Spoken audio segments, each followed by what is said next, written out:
Hello student. See, in previous lecture yesterday we completed that about the rules of truth values for compound statement. आपण last time काय पाहिलं होतं? Truth value of compound statement. Compound statement कुणाला म्हणायचं पहा. P and Q, P or Q, P implies Q आणि P by conditional Q. These are the four types. These are the four types of compound statement. तर हे चार type असतात. म्हणजे एका कनेक्टिव्हजने दोन स्टेटमेंट जोडले की जे तयार होतं सेंटेन्स त्याला आपण म्हणतो कंपाऊंड स्टेटमेंट. मग याला नाव आहे मॅथमॅटिक्समध्ये कंजक्शन. त्याच्यानंतरनं ऑरने जे जोडून तयार झालेलं कंपाऊंड स्टेटमेंट आहे त्याला नाव आहे डिस्जक्शन. त्यानंतर इफ देनने जे तयार झालेलं आहे त्याला नाव आहे कंडिशनल. आणि biconditional if and only इफने कनेक्ट करून जे कंपाऊंड स्टेटमेंट तयार होतं त्याचं नाव आहे biconditional. Double arrow. So these are the main four types. Number 1, number 2, number 3 and number 4. These are the types of compound statement. Types of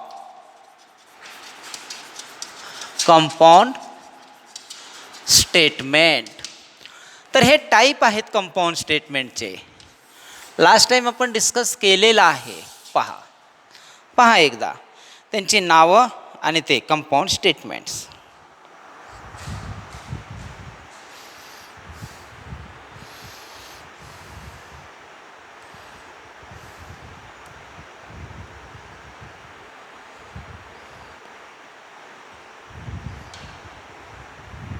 बघा तर तुम्हाला इथे चार कंपाऊंड स्टेटमेंट दिसत आहेत. How many compound statements are there? 4 compound statements are there. Compound statement कुणाला म्हणायचं?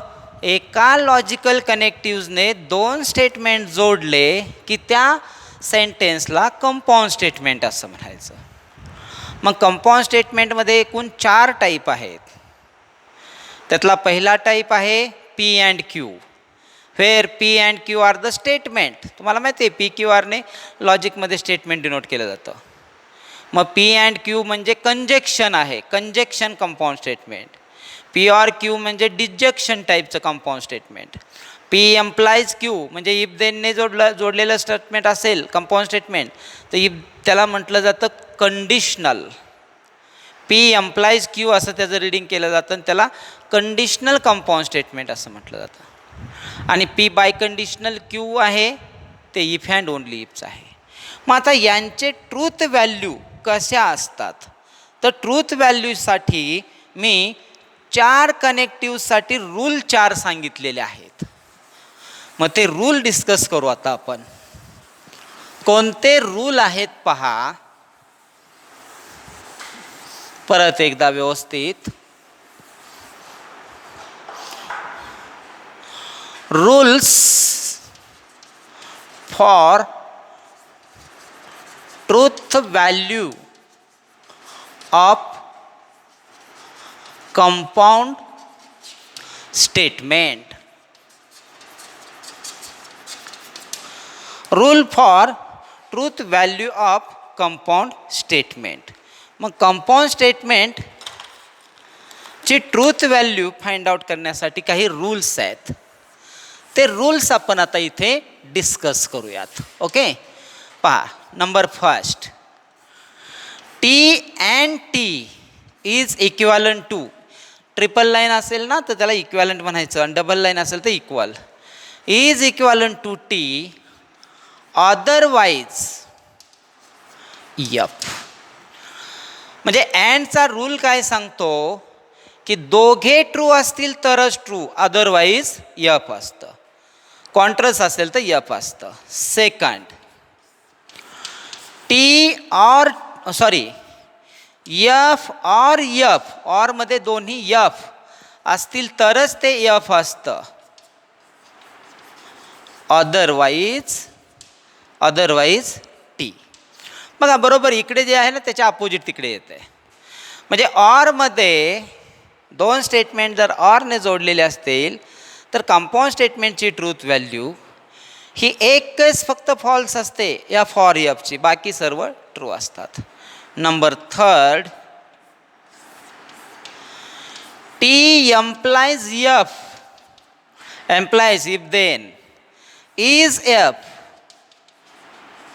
Otherwise T.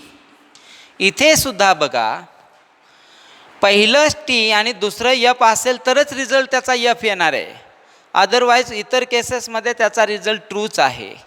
आणि लास्ट नंबर फोर्थ, चौथा टाईपचं कंपाऊंड स्टेटमेंट असतं बाय कंडिशनल. तर इथे T biconditional T is equal to F biconditional F is equal to T. म्हणजे बघा both are same then it is T, otherwise F, contrast असेल तर F येतं. तर हे चार rule truth value of compound स्टेटमेंटसाठीचे हे चार रूल. बघा एकदा व्यवस्थित. आपण अगोदर पाहिलं टाईप ऑफ कंपाऊंड स्टेटमेंट, एकूण 4 टाईप होते, 4 connectives, 4 type, P and Q, P or Q, P implies Q, P biconditional Q. मग 4 कंपाऊंड स्टेटमेंटचे 4 रूल आहेत टी एफच्या रिस्पेक्टिव्ह. अँडसाठी रूल आहे both are T then T otherwise false. ऑरसाठी rule आहे both are F then F otherwise T. एम्प्लॉयजसाठी rule आहे टी एम्प्लॉयज एफ, म्हणजे पहिलं टी दुसरं एफ असेल तरच एफ अदरवाईज टी. आणि बाय कंडिशनलमध्ये both are same then T otherwise false. तर हे रूल्स आहेत ट्रूथ व्हॅल्यूसाठीचे. मग यांच्यापासून टेबल, ट्रूथ व्हॅल्यूचे टेबलसुद्धा आपल्याला प्रत्येक कंपाऊंड स्टेटमेंटसाठी तयार करता येतात. मग आता टेबल तयार करून दाखवूयात आपण. पहा आता कंपाऊंड स्टेटमेंटचे टेबल तयार करू, ट्रूथ व्हॅल्यूचे टेबल. टेबल पाठ करायची गरज नाही, टेबल तयार करता येतात. हां, तर पहा काय टेबल आहेत ते पहा. हे मेन पार्ट आहे लॉजिकचा. पहा तर पहिला टेबल येणार आहे P Q, P and Q.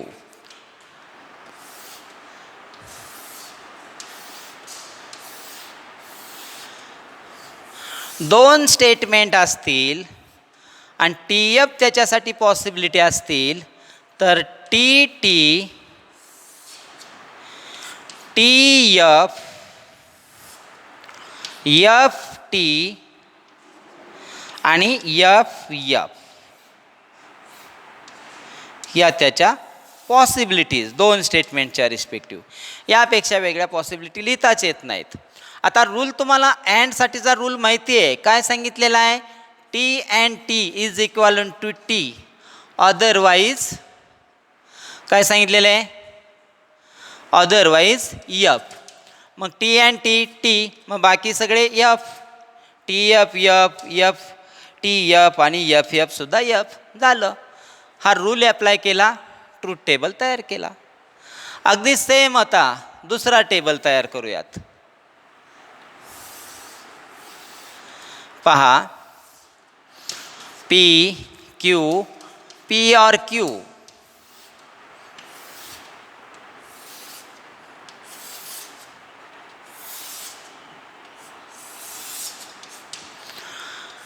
T T या पॉसिबिलिटी बदलणार नाहीत, ते तसेच टी एफ एफ टी आणि एफ एफ.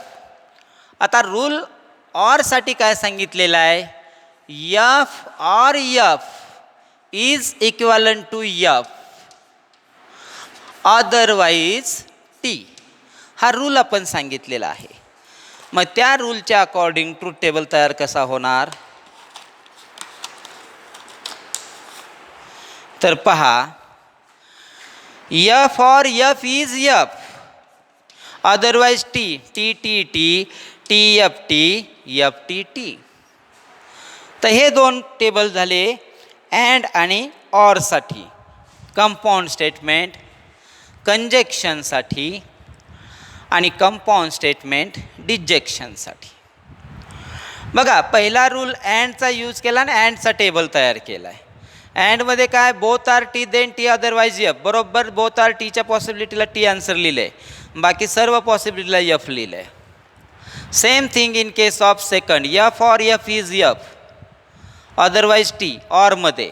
मग ऑरमध्ये फक्त एफ और एफचीच केस फक्त एफ येते, both are F then F otherwise T, so that.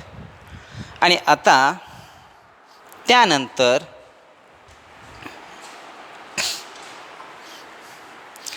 आता फक्त कनेक्टिव्ज बदलेल, पॉसिबिलिटी नाहीत बदलणार आणि हा रूल बदलणार आपण.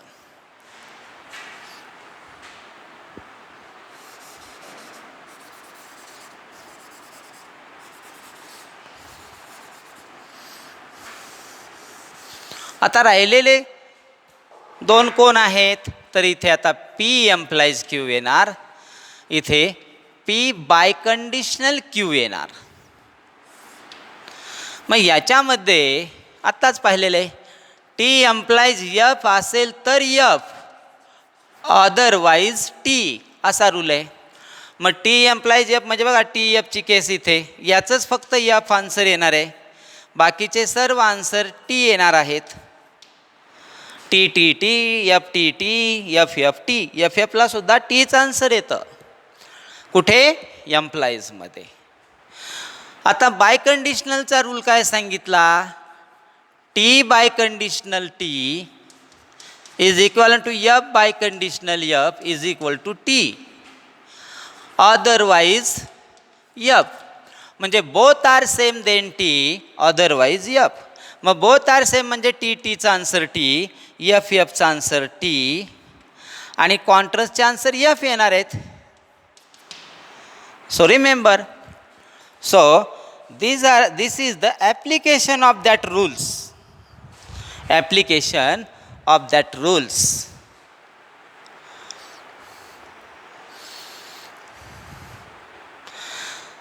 बघा आता टी एम्प्लाइज एफ म्हणजे आता इथं तुम्हाला एक हिंट पण असे देता येते बरं का, टी म्हणजे चांगला, एफ म्हणजे वाईट, असंही तुम्ही समजलं तर टी एम्प्लाइज एफ म्हणजे जाणे, चांगला वाईटकडे गेला, वाईटच होतं,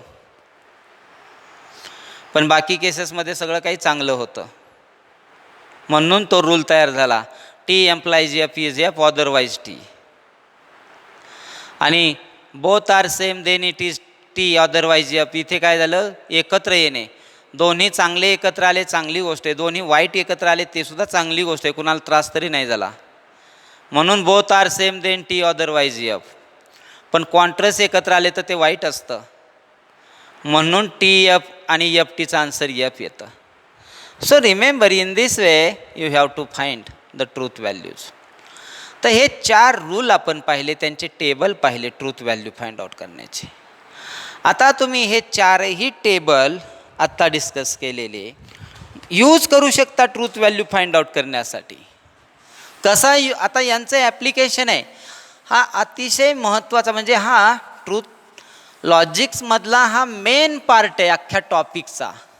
ज्याला हे 4 रूल व्यवस्थित आले त्याला हा टॉपिकच पूर्ण येतो व्यवस्थित, हे लक्षात घ्या. आता फॉर एक्झाम्पल बघा, तुम्हाला सिच्युएशन अशी दिली असेल, T and F implies T आणि फाइंड आउट करा आन्सर म्हटलं, तर बघा मी रूल ॲप्लाय करेल आणि आन्सर कसं फाइंड आउट करेल.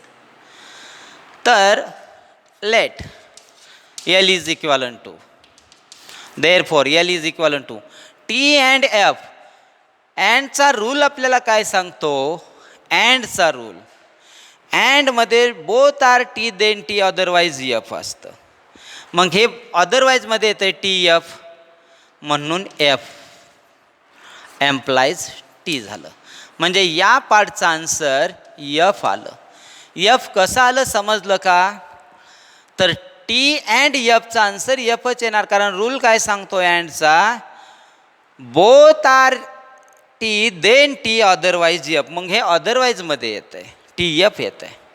आता एफ एम्प्लॉईज टीचा रूल, एम्प्लॉईजचा रूल काय सांगतो, टी एम्प्लॉईज एफ असेल तर एफ असतं, अदरवाईज टी असतं. Therefore it is equal to T. म्हणजे या पार्टचं आन्सर हे टी आलं. आणि या पद्धतीने तुम्ही ती ट्रूथ व्हॅल्यू फाइंड आउट करू शकता. ओके.